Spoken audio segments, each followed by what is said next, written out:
We edit, we write, we edit, we write, we edit. We don't ever look for clarity. We're trying to get the paper done for the professor, for the assignment, for our boss, but we don't treat it like a creative process. And unfortunately, we're trained editors, not trained writers.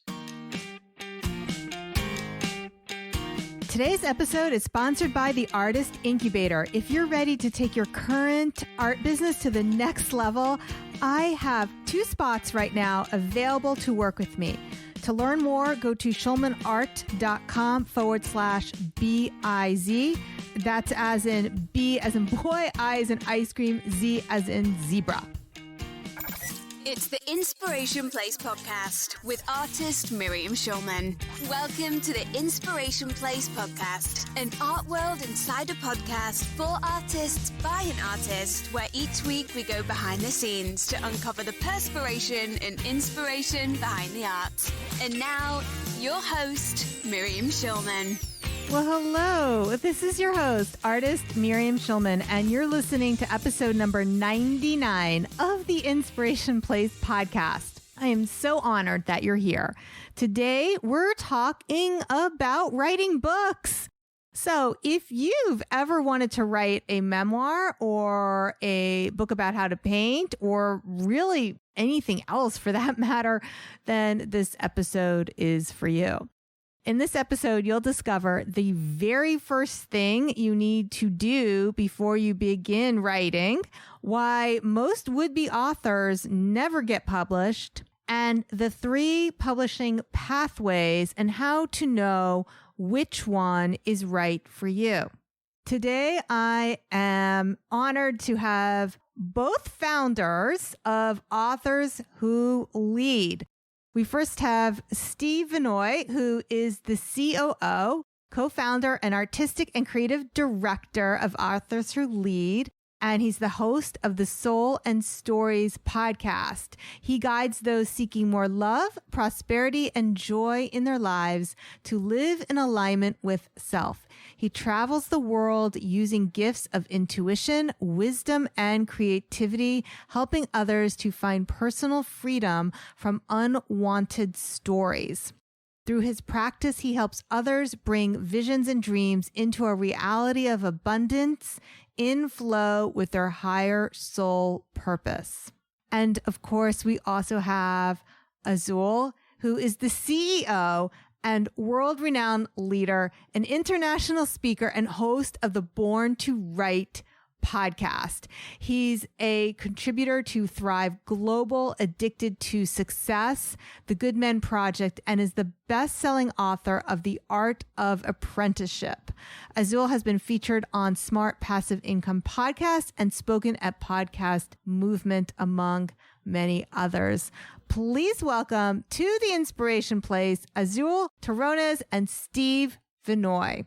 Well, hey there. Welcome to the show. Thanks for having us. Yeah, it's great to be here. I know these 2 guys in real life. We hung out, was it only once in San Diego? Yeah, so San Diego. Seems like we know each other much better, though.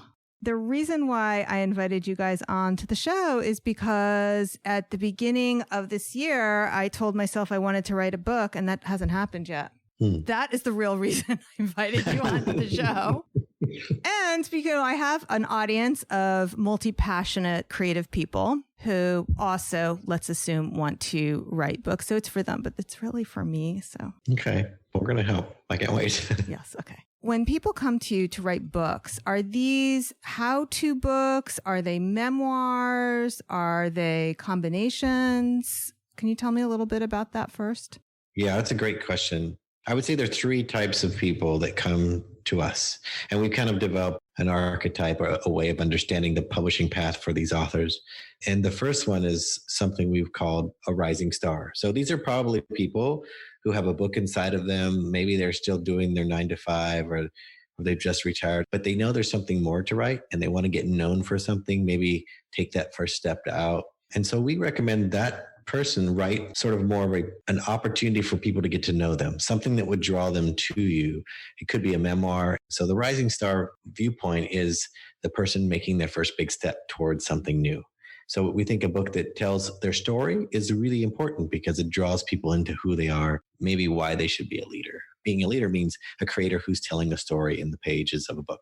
And so those books can be very short. They could be about their lives. They could be about their viewpoint. And those are really the people who are really trying to go somewhere new. Those books can come from lots of places. They could be a nonfiction book. They're rarely fiction, but they're usually memoir-esque. And they're usually telling about the thing that they're caring about, loving, passionate about now. And that's really helpful when people are like, well, I don't know what to write about. I kind of have this thing. I'm not sure. Maybe I want to make a course from it, or maybe I really want to start as a side hustle, or I've been doing it as a side hustle and I want people to know about it, but I'm still doing this other thing. So it's really getting people to know you, build authority by creating your method or teachings in a book or your story. Azul, are you mostly the coach for the books, or the two of you work together? How does that work? Yeah, Azul is the lead coach. I do some coaching and I work individually, mostly with the authors that we support. I'll often be there when they feel stuck or, they need to shake things up. We might have a private session. I'm also part of our groups, and we have a group that we meet weekly that we support. And those are authors who we've worked with. They've kind of moved to the next level. It's a sort of a mastermind. We don't really call it a mastermind. It's called the Leader Circle. When we were hosting in-person events, helping structure that, really being a creative mind and a visionary behind the scenes mostly. I would say he's the creative director. He's the one to make sure everything's visioned out, stays true to the path, keeps us on brand. He's the community builder and manager, creating events. And I tend to be the front-facing coach to help people who are going, I want to write a book, now what? So that's sort of how we divide our roles up. Got it. Okay. So then I'm going to ask you, Azul, with the three types, do people come to you knowing which one? Do they need to know all ahead of time which category they fall into, or do you help them figure that out? Usually through our application process, where we ask them to take a quiz to figure some things out, because they don't often know. Like, well, what do you mean? Like, I don't know what. I'm coming to you. So we have a quiz. This is what's your book's publishing path.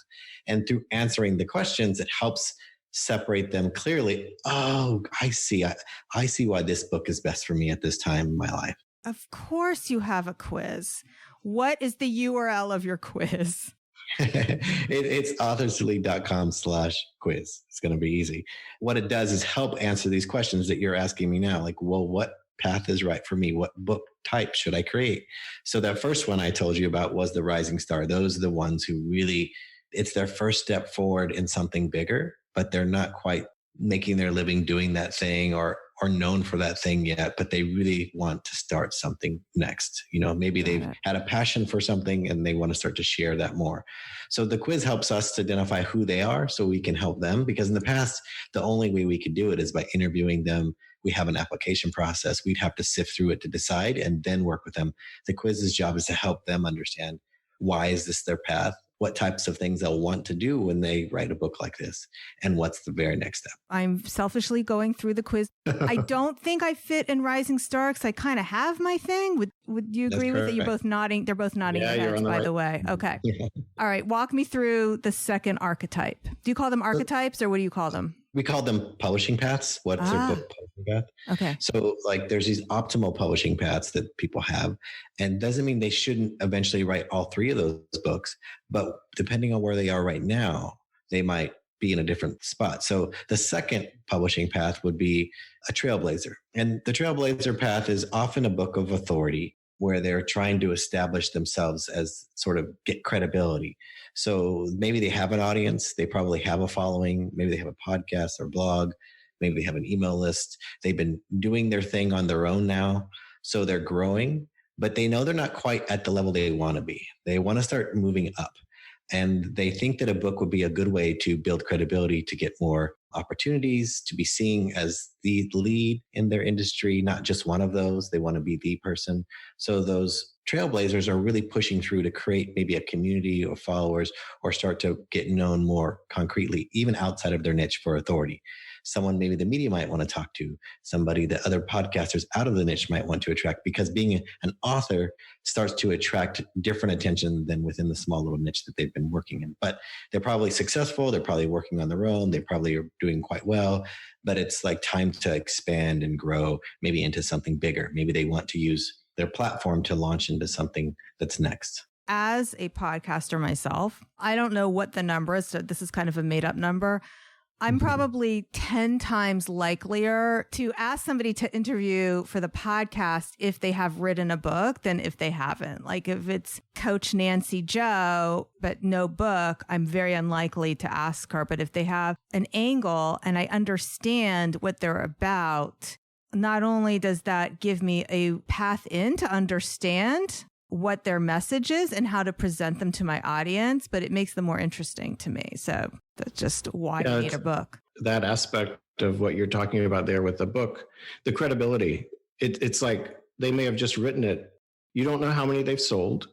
You don't know where it ranks, but that coach or that person has kind of risen to an expert. It's not just the credibility, it's also understanding their message, because coaches who coach other coaches I can't make meaning out of that. And yes, they may have some interesting ideas and they could probably talk about one of the topics I'm interested in.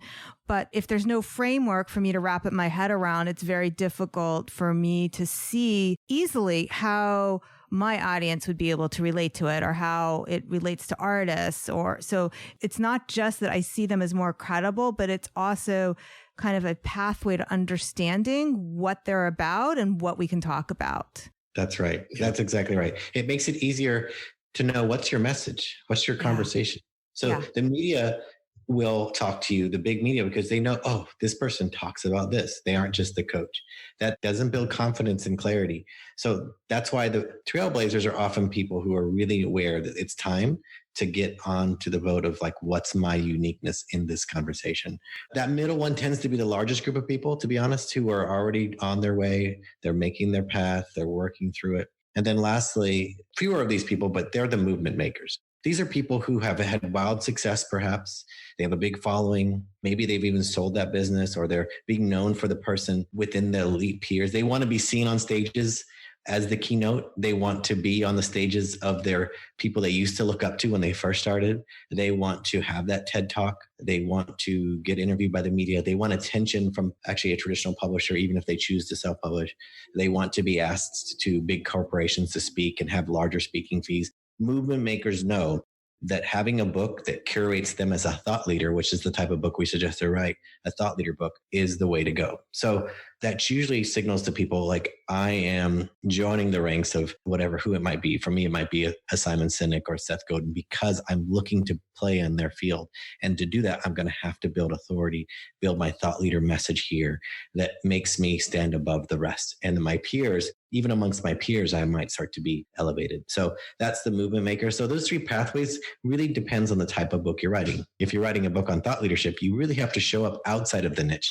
You can't just talk about the thing you do. A Trailblazer can talk about everything they know about how to do graphic lettering to make money as a calligrapher. That's really helpful. It grows their brand, their credibility, and it's important. But if you're going to be a movement maker, you have to be able to lead the masses. And to lead the message, you have to have a message that resonates outside of the niche, not just inside, but really outside. A Trailblazer would be if I were to write a how to sell art type of book.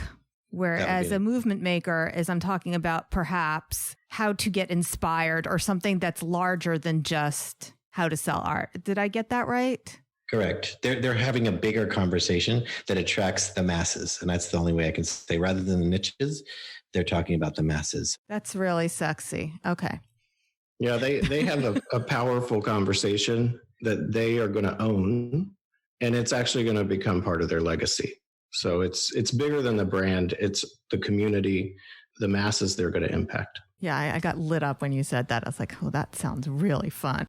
Now, with these three different types, so I know you coach them in groups, and someday you'll be doing in-person retreats again. Yes. Do you bring these three types of authors together in the same spaces, or do you segregate them? We bring them together. Okay. For those rising stars, those people in the room are the people they aspire to be someday. So that's important for them to get access to those people. Oh my gosh, I'd love, you see a Pat Flynn speaking from the stage or talking, you're like, that's someday when you're aspiring them. For the other movement makers, they get to connect mingle, say, what are you doing that's working? They get an opportunity to connect with their peers without having to be on stage and perform, because they're used to being the one that everyone pays attention to. When they're in the room with their peers, they can serve those rising stars, but they can feel like they can get value from each other.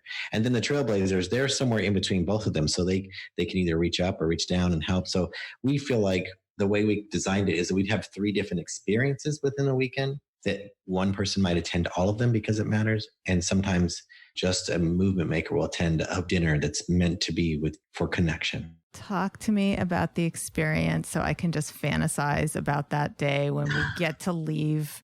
I'm in New York, so I barely leave my house. It's really sad. I mean, I walk around my neighborhood. So the experience that we put together, the most recent was in San Diego. We really looked to curate the space, the food, organic, delicious food.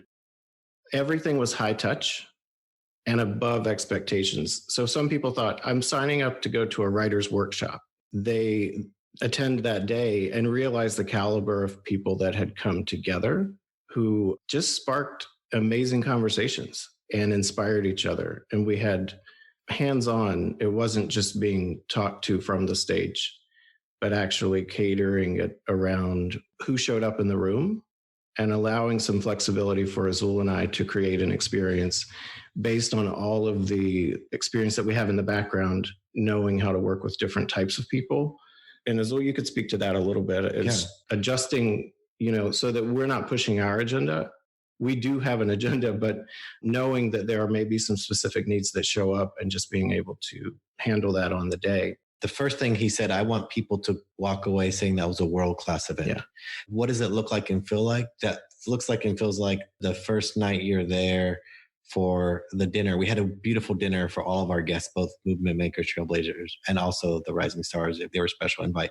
We really tried to make Trailblazers movement makers for that dinner because we really felt like they had the most to give and invited guests, that the dinner would be cooked with the chef right there with them in the room, that it would be incredible cheese boards and foods. And okay, so just stop talking right now because in a penthouse, looking out over the skyline. Yeah. By the way, I wanted to let you know that I do have room inside my Artist Incubator program.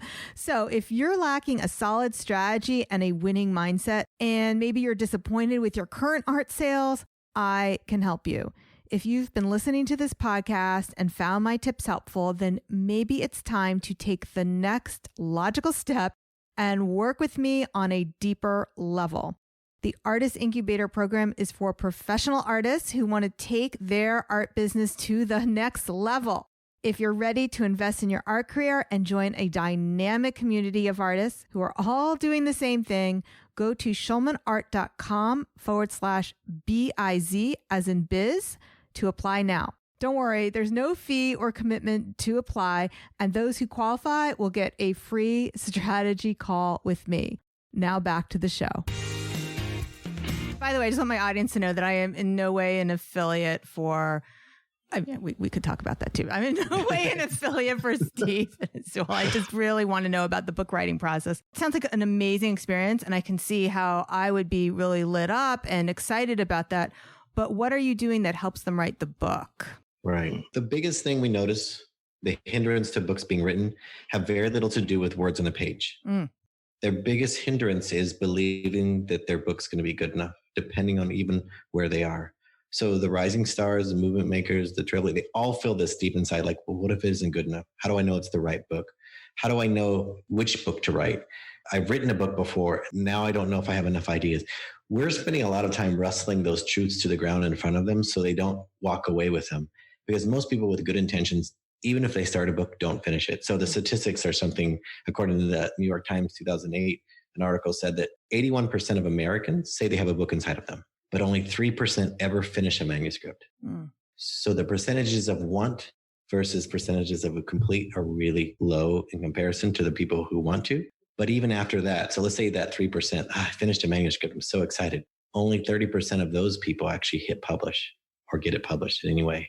So we're talking a fraction of 1% actually ever become an author. And we realize that the biggest problem isn't want, desire, or know-how. It's the deeper beliefs about, am I good enough to do this? And why would anyone listen to me And so they talk themselves in and out of this book, and they think they want to know how to. And when we're in our workshops, we really wrestle the books out of them in a way that they can see the book finally on a page and visually. So we use visual maps. We use a lot of drawing and imagery to show them their book so they don't have to fear that it won't be good enough or wait till it's written to judge it. They can see it for itself. So that's part of the way we bring it about is we use visual processing, artistic expression. The words get in the way often of a good book's message early on. Yeah, some of that really resonated with me, and I'm just going to be vulnerable and share what did and what didn't. I completely agree about it not being the words, because what a lot of people don't know, for this podcast, when I write a solo show, it can be 4,000 words for a 30-minute podcast episode. And I'm doing that on a regular basis. So that's why I figure, in January when we all had these great goals, I thought, a book is just a couple of podcast episodes. I've got it. In fact, it's halfway written. I could just take a couple of those episodes, slap it together, put some stuff in between. So I can totally see that it's not the words. But for me, I'm not sure the not good enough resonated with me, though I can see how that's definitely true for other people. What resonated with me was not having a clear vision of what that book needed to be. Because with this podcast, I remember, I don't know how many years ago it was, 5-6 years ago, I heard Pat Flynn was on Amy Porterfield's podcast talking about, start a podcast, blah, blah, blah. I said, that sounds like a fun idea. And it wasn't until 2 years ago when it really crystallized in my mind what that podcast was going to look like, what that podcast was going to be. And once I got that clarity, it was like done. The ball was in the cup already. I knew exactly how I wanted to move forward and what I wanted to do with it. And I feel like I need that kind of clarity before I start the book. Yeah. And it's because rising star, movement makers, trailblazers all have different fears for different reasons. Clarity is the biggest one that people come to us for, because I'm just not sure what this is. And so exactly what you said is a lot of our early work is helping them get clarity about, what is this? And I think I could give an example so that maybe will help people understand. Yeah, please. We treat book writing like artistry. So which means, I'll be vulnerable here. I'm dyslexic. Reading is really difficult for me. Writing is not even that much easier. And I couldn't read even after third grade. I flunked freshman English at UCLA. And yet I became a teacher, English teacher nonetheless, and now a book coach, a principal, a university faculty member. But what I realized was that we have taught writing incorrectly, or at least what we think is writing doesn't work as a creative process. And here's what I mean. Most of our life, we treat writing like editing. So we're given an assignment in school. And we go, okay, great. I'm going to write that paper. And the better you are at the task to write that paper, the better the grade, or how much effort you put to get the grade. So we're trained to be editors. What do I need to do to get it good enough to get that mark, that response? We edit, we write, we edit, we write, we edit. We don't ever look for clarity. We're trying to get the paper done for the professor, for the assignment, for our boss, but we don't treat it like a creative process. And unfortunately, we're trained editors, not trained writers. Writing is a creative endeavor. It's a beautiful artistic endeavor where you're looking for the words that share what you really feel inside, which is what you do when you paint, is what you do when you sculpt. Words are just the clay, but so many times people think the words are the thing. So our job is to say, well, if we're thinking this as the message of an expression, what would it be if it wasn't words? What would it look like? So we make people draw. No words, use images, pictures, colors. Show me what this book looks like if it were done. So our first step is to unpack that. And what we find is that people see the book for the first time as a living thing on the page, as a visual. They can start to get clarity about the book. Dana Malstaff, who's one of our clients, she had a podcast. I actually met her from one of Pat Flynn's event like 5-6 years ago. She had a podcast called Expand Your Reach. She had a blog named the same thing. She's a content strategist, how to help entrepreneurs build their content strategy. She left corporate when she had her first child, didn't go back when she was pregnant with her second, figured she could grow her business by writing a book. Makes logical sense. Perfect rising star story. So I can get known. When we were doing the visual map, I made her draw out what this book could be. I say could be because let's just be imaginative. When she drew it out, what happened is on the page, she had this thing. It was a bucket with a heart. I said, what's this bucket here? She says, that's my love bucket. I said, well, what's a love bucket got to do with it? I just realized it's a Tina Turner reference. What does love have to do with expanding your reach? She says, well, that's for moms. I said, well, what about moms? What does that have to do with it? She says, well, I feel like moms get a bad rap. They feel guilty if they love their business more than their kids. She goes, dads don't feel that way. Dads will go golf on Tuesday and call it work and feel great. Moms feel guilty if they step out for a drink with their girlfriends who are talking business. They feel like a terrible mom. Or moms feel like they don't love their kids. They're terrible because they don't want to hang out with boogers and barf all day. She goes, I don't think that's true. She went on to declare this with all she could, boss moms. What's a boss mom? She goes, moms that don't care about that. They don't think of their work that way. They love their businesses just as much as their kids, and sometimes even more, because love is infinite. And I was like, huh. And she looked at me and she goes, you're going to make me do this again, aren't you? I said, I'm just curious why you spent 20 minutes talking about a love bucket that has nothing to do about content strategy. You really seem really fired up about this. So she redid the visual map, the drawing out the visual process of the book, and she wrote the book Boss Mom. She built an incredible community of 70,000 engaged followers. She does workshops all over. She's peers with the people she used to admire. That's what happens when you get clarity. And that's what we do. We help people see their book before they write it so the words don't get in the way. That's such a beautiful story. And I had heard of Dana, but I never knew that about her message. And now I'm like, oh, maybe she should come on the podcast. All right. Walk us through another example. So Patlennon has been a guest on the show, and I know she has worked with you both. And which book did she write? I can't reveal her book completely because she hasn't published it yet, but she's got such a strong sales background. Like, she's a beautiful coach to help people grow their sales. She's got a beautiful process herself. She's written books before. So it wasn't that she wasn't familiar with writing, but she said, I don't want to be known for the things that I wrote before. In fact, I can't escape being that woman in that book. I want to write a book that's meaningful. So this is how a book for one season isn't the book for the next season. As you move from each level, you realize I need a different book. Perhaps I need a stronger message. Her book that she's starting to find her way in has to do with this notion of finding space for that magic in your life that sometimes you don't let room in. And I think being who you are can push that out. It's a beautiful conversation. And that came about sort of the same way. The visual processing was like it fell out of the universe into her lap.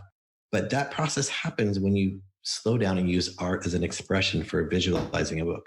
It's almost you're manifesting it through your visual, seeing it first, and the words get to catch up from within you later. I love that. And by the way, I don't think it's dyslexia, but I have some sort of audiological processing as well. I like mix numbers up. Dysgraphia, yeah. Yeah. I want to add to what Azul shared that I think he may gloss over or just doesn't talk about himself, because it's part of his magic as a coach, is really to guide the authors that we work with through a transformational process. And often it's their transformation during writing this book and through the journey that they have their biggest discoveries about their own uniqueness and their own talent and why they're so unique and why it's so important that their message be written by them and not someone else. There's lots of books that look the same, have the same title, but the only book that you write, that's the message that you own. There's what? No unique messages, only unique messengers. Yeah. Jada Sellner, one of our friends and fellow entrepreneurs who said that. Do we need to give them credit? Oh, sure. Why not? Jada Sellner. That point that there are no unique messages, just unique messengers, is why we do transformation. Is most people don't see why they're great. They see themselves as the skill or the thing that they're doing, that they're being celebrated with. But what they don't see it is why they are so celebrated. Like, what about them makes them one? Because there's lots of people who do what you do, but why are you so unique and successful in a way that's different? And why do you feel called to speak louder than you already are? There's a reason. It's not a mistake, because you rise above the crowd when you decide, I have something I want to say, or I have something I want to learn about that's bigger than me. And so our job is to help the authors transform during the process, because if you don't transform, how do you expect the other people to transform it in the book? It's just going to be information. Transactional. Okay. So now I have like more of a nuts and bolts question. So you start with this sort of doodling, mind mapping. Do you have a name for what you call that first step? Yeah, we call it a visual map. Okay. Then what happens? So once they do the visual map, we do something called reflecting. We mirror back what we hear them say. So they process with us. They tell us what it means, because they're doodles, drawing, maybe unlike a lot of your listeners or you. Being artistic doesn't feel natural to them. So they often will feel uncomfortable. They're the only ones who know what that image means. They maybe drew a symbol. They tried to draw a tree. oftentimes what they think is their inability to draw is actually where the gold lies. I was actually worried that as an artist, I would overthink this exercise and like try to, draw a portrait of you or something like that. Like instead of, like I would get some sort of performance anxiety that I have to create something masterful because I can. Great point. So we make them do it time sensitive. So even if they could do something beautiful over time, we make them do it in a small container of time between 30 and 60 minutes, which sometimes provokes anxiety. We're like, oh, good. That's where the goodness is. It's all right. So we want them to finish under time-bound constraints because the creativity knows no bounds or time. Their mind might be feeling like, oh my gosh, I can't do this. We're looking for the images that show up, the colors they choose to use. They won't notice the patterns that show up on their own because they're in the work. So when I've noticed things happen, whether people thought they were artists or not, they'll show me, they're like, name the symbol so I can see where you're at and tell me what that means. And they'll be like, this is a tree. And I said, well, tell me, what does that mean? And they'll tell me what they think it means. And I'm taking notes. But oftentimes when they're done, I'll say, did you notice when you said that here's the bus that reminds me of this memory, that there were no wheels on the bus? They're like, no. Isn't that interesting? A bus that goes nowhere. Yeah, that's how I felt. I'm like, interesting. It's interesting. Tell me more. So I'm looking for visual cues that I can ask questions about, to be curious about. It's not about the art. Sometimes it's about the art that they spent more time on than others. I go, why is 1/4 of the page this when you only mentioned it and you went over it quickly? Here's an example. One client, she was doing this exercise right in front of us in real time, and she was describing it to us. And there's this huge, like almost all of the paper on the right side was a rocket ship. I was like, what's this rocket ship? She goes, I don't know. I don't even know why it's there. I go, you wrote NASA on it. Like, it's obvious you meant to put it here. She's like, that's my mom. I was like, tell me more. She got really upset.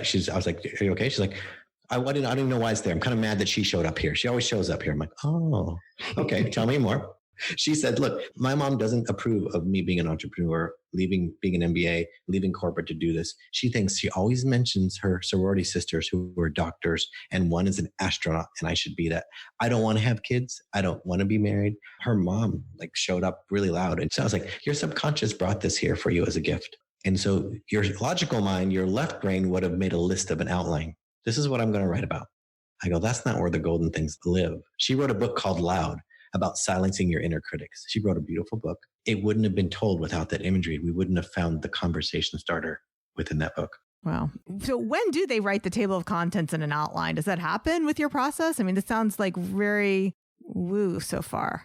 I tell people, and Steve can attest to this because I make him do this. He's been my test on all these things. I make him do these things first. I say most of us were trained like editors, right? So outlines are what editors would look for to see where the pathway is. Outlines are great. They give you a sense of where you're going. But it's really hard to say that great journeys start with a plan and a map, but don't always end that way, right? So they're very concrete. That would be like asking an artist, show me your step-by-step, paint-by-number plan for this piece of writing. But I don't really have it that way. I think because we're looking at writing as art, we say it's more within you. So part of the process is to unpack these pieces slowly. It's like separating some fine pieces of silk or something. You don't want to just pull them apart. Creating an outline too soon can do this. Let's say we're going to build a path in the backyard from the back door all the way around a tree to a beautiful garden. So say it gets muddy here. It's not easy to get to. So we're going to pour a concrete pathway to get there so you know how to go. Makes sense. So you start putting up the wood, putting the sand, pounding it down, pouring it, letting it cure, one of those little segments at a time. You realize halfway there, oh, I kind of want to go the other way around the tree. You're like, we're going to tear this whole thing up? Forget it. Just keep going. Well, if you think of an outline like that, then most authors get stuck and won't pivot, change, transform in the book. They'll do what they saw they had to do. But if you think of them as stones, let's imagine we're going to build the same pathway to that beautiful garden around the tree, but we're going to create stones and take each idea separately and say, this is a beautiful stone I created with this idea, this notion. Let's set it on the side of the garden. Then let's create another stone and we put it on the side of the garden. At the end, we have all these beautiful stones. We're like, let's arrange the path. Which side of the tree meets the need of our reader the best, or the person who's trying to get to the garden, to the path at the end? And then we arrange them. How far apart should they step? How close? How many do we need? You start to realize that the outline is the pathway to help the reader. It's not for you, the artist. It's for the reader. So if the pathway is not clear, then the reader will get lost. But it's not the tool for creating. And even sometimes some of the stones that are created, just get set aside. They don't actually make it into the path. And that's okay. We make it safe for a writer to do that and have that flexibility and ease. I think ease is really part of it. And then it just becomes a podcast episode. Exactly. Well, in my world, it would. Right. Oh, it's exactly. It's not wasted. It just doesn't belong in this path. It does not need it. But that's a different way of thinking of writing than we were trained in school. And it's a much lighter, joyful, easy, you can't be wrong kind of path versus you're not doing it right path, which is very concrete. This is how you do it. It's removing a bunch of the things that we used to do writing. And a lot of my colleagues probably would say, not everyone should write a book. And I say, absolutely not everyone should, because this is how you learn who you are, what you stand for, what you believe in. Yeah, I think there's some sort of proverb that like every person should like write a book, have a kid, and plant a tree or something like that. That would be a great proverb. If not, it's a miracle. Right. I think I made it up. So, all right. So here is where I was also getting stuck. So not just with the lack of clarity, but my belief was that you needed an agent to publish it. And in order to get an agent, you had to pitch them a book plan with the outline and maybe a couple chapters written. So how does that part work? I mean, I know you can self-publish, but let's say somebody comes to you who really wants a bigger audience and therefore wants a publisher. Does that fit into your framework? Yeah, it's perfect. No, it's a great example. I just recently had an agent on my show to talk about this very thing. Agents are trying to pitch. They're using your book as a tool and they're trying to sell it as a product. So if you're hoping to get traditionally published, which is usually movement makers, they're like, well, what is my message? So the clarity exercises still work. The building out the stones for the pathway still works, but you don't have to write the whole book to get there. So most of the time, for example, Jada Selner, the co-founder of Simple Green Smoothies that we mentioned earlier, she has an agent. She's giving her book to a proposal that she's going to pitch in. The book proposal is 40 pages long. The book proposal is mainly, half of it is how are you going to sell this book? Because remember, you're pitching a product. The book is a product. So they want to know what's your social media, how much following, how many your podcast reach, who are your peers, like how are you going to sell this thing? The other half is how is it marketable to an audience, a bigger, broader audience, right? A Trailblazer is going to write a niche book for an audience. A movement maker is writing a broad book that has appeal to the masses. So what you're going to do is do the same process for creation, and then you assemble the book for proposal. The agent most likely will take the book proposal and tweak it to the publishers they're going to pitch. So the process is the same. Returning to the writing is the same. But when our authors have an agent or they're pitching an agent, then we just help them get clarity about what they're really trying to say so that the agent doesn't shape what they're trying to say, that they're really clear. Because their agent's going to look for an angle. The more clear the author is, the easier it is for them to stand fast and nope, I really think this is the angle I want to go. Here's my audience, my avatar, my readers, why I think I can sell this. They have more legs to stand on when they're clear. All right. This has been so valuable. Thank you so much for spending this time with me here today. So if you were as juiced up as I am about what these two guys have to say. Now, you're not both on the podcast, right?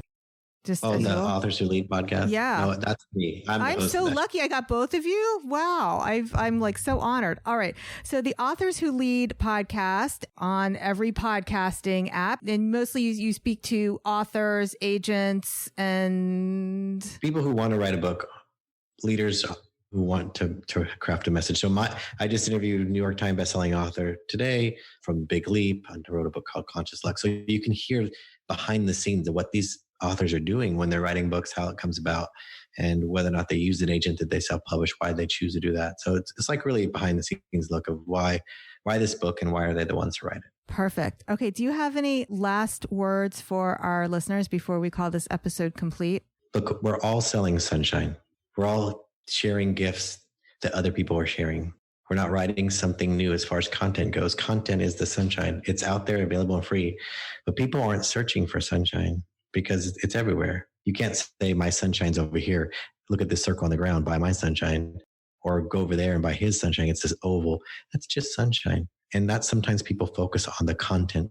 I want you to focus on something else. When I was a kid, I had a magnifying glass. And you could hold it over a piece of paper or a friend's leg or maybe an ant. I was so karma for the ants that I destroyed. But you can light it.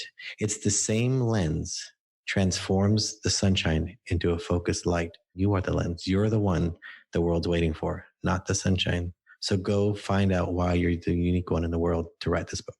It's so beautiful. Thank you so much for spending this time here with me today.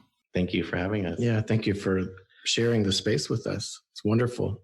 In the interview, I talk about what I said was a Jewish proverb about every man should plant a tree, have a child, and write a book. And after the interview was over, I actually did do some research to track it down. Was it a proverb? What is it? And it's actually in the Talmud. The Talmud is kind of like the Jewish law and interpretation of the Torah. What it talks about, and of course it's very masculine, but I'm going to give you my feminist interpretation. They say every man should have a son, plant a tree, and write a book. Of course, I flipped that a little bit, or I tweaked it a little bit. Every person should have a child, plant a tree, and write a book. Those three fundamental values, it's about the importance of family, the importance of environmentalism, as well as the importance of writing down history and our stories. So the Jewish tradition, Jewish people were known as people of the book. So that is a very important part of our heritage. If you do a quick Google search, though, you're going to also see some other people who have taken this up and done their own tweaks on it. So the Cuban poet Jose Marti, and I didn't find the poem actually where he talks about it, but he is also credited with talking about having a child, planting a tree, and writing a book. That is a poet worth checking out. I believe he's from the 19th century. And then the third person to check out is our friend Ernest Hemingway. So he took those three things and then he added to it so that every man should not only write a book, but they should wrestle a bull. So of course, that's Ernest Hemingway's take on it. So I just thought this was interesting enough that I wanted to create an epilogue and share that. Furthermore, I wanted to share that the day after I recorded this interview, I was listening to my friend Susie Ashworth's podcast, definitely worth checking her out, Limitless Life podcast. She's going to be a guest on the show.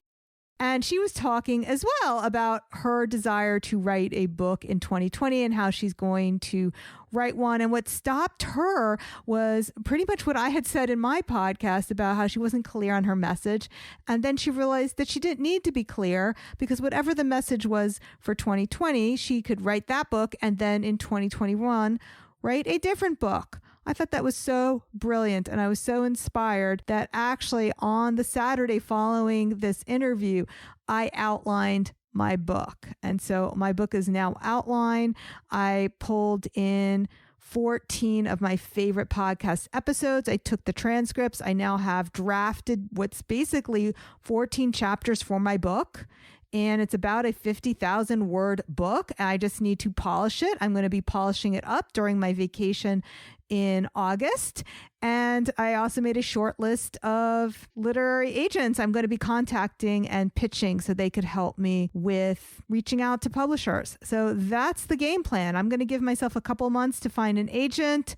If I don't connect with an agent, I will move forward, though, with self-publishing this book. And even if I do find an agent and we're not able to connect with a publisher, I will move forward with publishing this book. I do want to try to do it through one of the big 5 publishers first, because it just will be a better way to expand my reach with this book. And I really want to have the marketing budget behind it so I can reach as many people as possible. So that's the plan. I thought that I wanted to just bring you aboard with this journey so you can be included. And I will be giving you updates about this project during this year. All right. So next week is episode number 100. And I have a very special episode planned. We're so excited to have been podcasting for nearly 2 years now.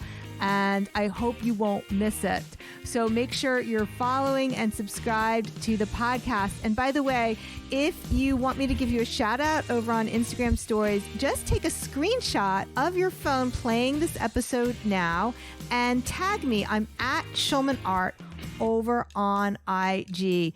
Or you could also just send me a direct message and let me know what you loved most about the show. All right, guys, thank you so much for being with me here today. I'll see you same time, same place next week.